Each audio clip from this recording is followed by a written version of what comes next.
Sebelum terpilih, dia bersama kami. Setelah terpilih, saya kira tidak mau datang lagi. Ternyata langsung belum dilantik dia sudah datang lagi ke sini. Ini terima kasih Kang Deddy. Saya kira langsung aja saya berikan kesempatan Pak Deddy ini. Sudah Gubernur Jawa Barat. Tinggal ketok palunya itu. Silakan Kang Deddy.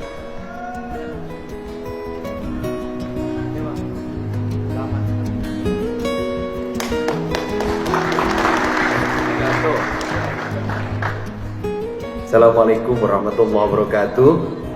Om Swastiastu, Namo Buddhaya, salam kebajikan, sampurasun. Ketua Umum Peradi yang hari ini sudah menjadi Wamenko Hukum dan HAM, yang dari mode rambutnya sudah semakin hitam, artinya jabatan struktural pemerintah membuat Pak Oto semakin muda. Tetapi walaupun Pak Oto kaya, uangnya cukup, gagah, punya jabatan, tetap saja kalau menghadapi istri dia tidak berdaya. Karena Pak Oto itu dalam hidupnya hanya punya satu cinta. Tepuk tangan dong buat laki-laki setia. Seluruh jajaran Peradi yang saya hormati. Sebenarnya saya ini gabung ikut minta bantuan ke Peradi nangani masalah sosial, terutama kasus Vina. Awalnya saya mau cari jodoh. Tetapi setelah saya perhatikan, jangan-jangan nanti punya istri advokat, saya digugat lagi. Tetapi orang melupakan hari ini, setiap hari orang itu, negara itu hanya fokus satu, bantuan beras, dua, bantuan pendidikan, tiga, bantuan kesehatan, empat, subsidi BBM. Padahal di balik itu semua, yang hari ini menjadi sesuatu yang sangat rentan dan belum terwujud di tengah masyarakat adalah bantuan keadilan. Kenapa? Justru dengan orang menghadapi problem hukum, dia bisa kehilangan pencaharian, dia bisa kehilangan pekerjaan, pencaharian, dia bisa kehilangan harta benda, dan dia bisa kehilangan derajat kesehatan. Karena ketika orang berhadapan dengan hukum, sebenarnya dia lebih berat dibanding orang tidak menemukan makan. Kalau orang tidak makan, masih ada kesempatan untuk berpuasa. Tetapi orang stres tidak bisa makan, itu tidak punya kesempatan untuk hidup sehat. Rata-rata orang kalau sudah berhadapan dengan aspek hukum, apalagi pemeriksaan dari penyidik, itu tidak ada satupun yang tidak mengalami depresi. Dan itu dua yang akan dilahirkan, satu kemiskinan, kedua adalah kematian. Ini problem serius. Karena ini problem serius, sudah waktunya negara itu hadir. Saya kemarin bicara dengan salah seorang pejabat di kepolisian.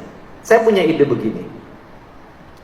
Saya bilang, Pak, waktu Bapak nangkap orang itu punya istri dan punya anak-anak untuk sekolah.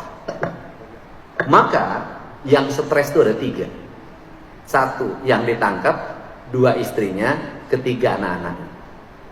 Kalau itu yang ditangkap itu kasus kejahatan, kemudian atau kriminal, itu orang kaya mungkin gak ada problem.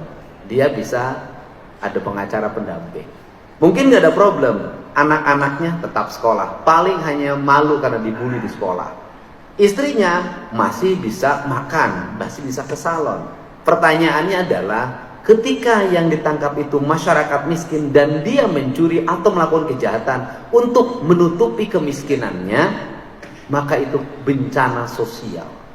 Maka saya memutuskan, saya bilang, ketika nanti saya dilantik jadi gubernur, saya akan meminta pada seluruh aparat penegak hukum, ketika menangkap masyarakat, ekonominya ekonomi lemah, maka harus disesekkan kepada bupati, kepada wali kota, kepada kepala desa dan lurah, dan termasuk kepada gubernur. Untuk apa? Kami akan turun menemui keluarganya. Selama ditahan, kami akan jamin kehidupannya. Ini problem. Sehingga saya katakan bisa jadi suaminya ditangkap, istrinya jadi PSK.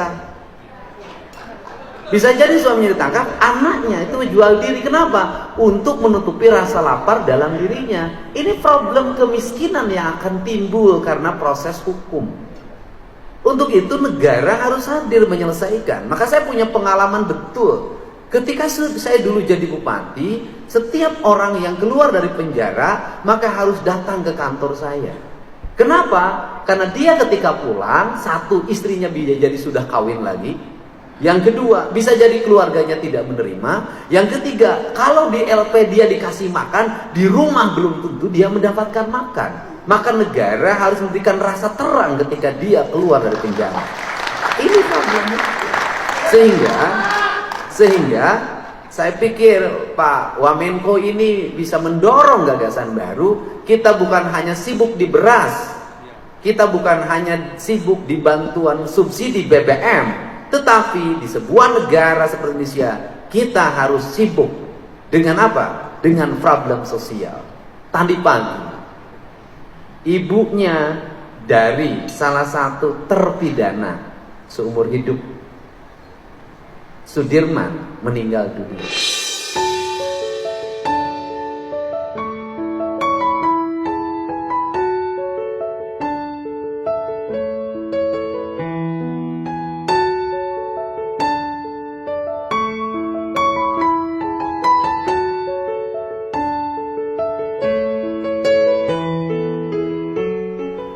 Pertama saya di WA, ketika masuk rumah sakit dia nggak punya BPJS.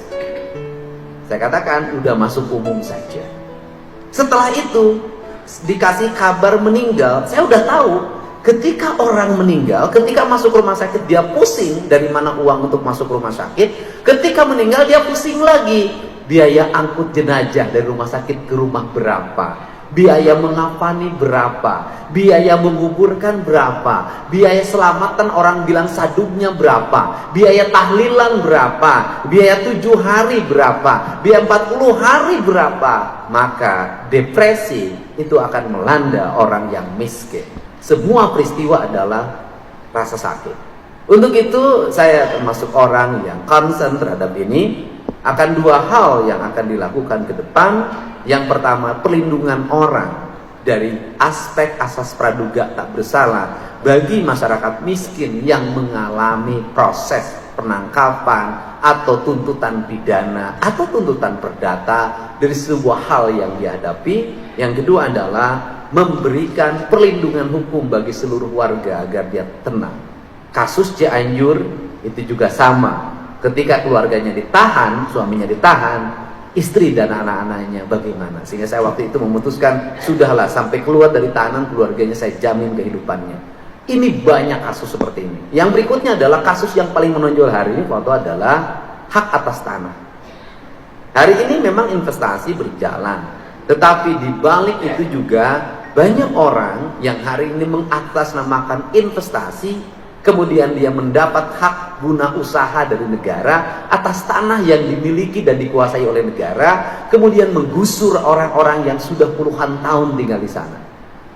Itu juga problem baru lagi. Kenapa? Ketika mereka digusur dari tempat tinggalnya, mereka harus pergi kemana? Di situ bernegara berlaku tidak adil. Orang yang baru datang mendapat hak pengelolaan, orang yang puluhan tahun tinggal di sana terusir. Ini problem, mungkin bukan hanya di Jawa Barat, di berbagai tempat. Untuk itu mudah-mudahan pertemuan hari ini kita bisa memberikan jalan yang terbaik bagi upaya membangun rasa keadilan di masyarakat. Dan saya, walaupun hak hakim adalah hak yang mandiri, hak yang independen atau hak otonom yang tidak bisa diintervensi siapapun, tapi saya yakin doa Fawoto bisa segera putusan Mahkamah Agung terhadap 7 terpidana segera turun dan mudah-mudahan bebas.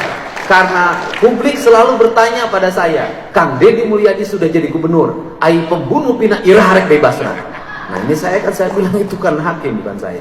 Dan ini yang saya sampaikan. Dan pada akhirnya orang yang bekerja dengan ikhlas, penuh keyakinan, membela kebenaran, saya yakin Tuhan akan selalu memberikan jalan keselamatan. Tapi orang yang menzalimi, orang yang mengkriminalisasi, walaupun dia bebas hidupnya, tapi hatinya dia tidak merdeka dan tersiksa.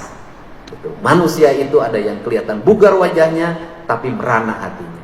Tapi ada yang kelihatan bugar wajahnya, tapi bahagia hatinya. Itulah Pak Oto Hasibuan.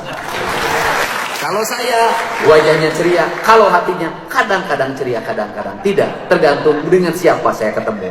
Terima kasih. Assalamualaikum warahmatullahi wabarakatuh. Sampurasun Om Santi Santi Santi Om.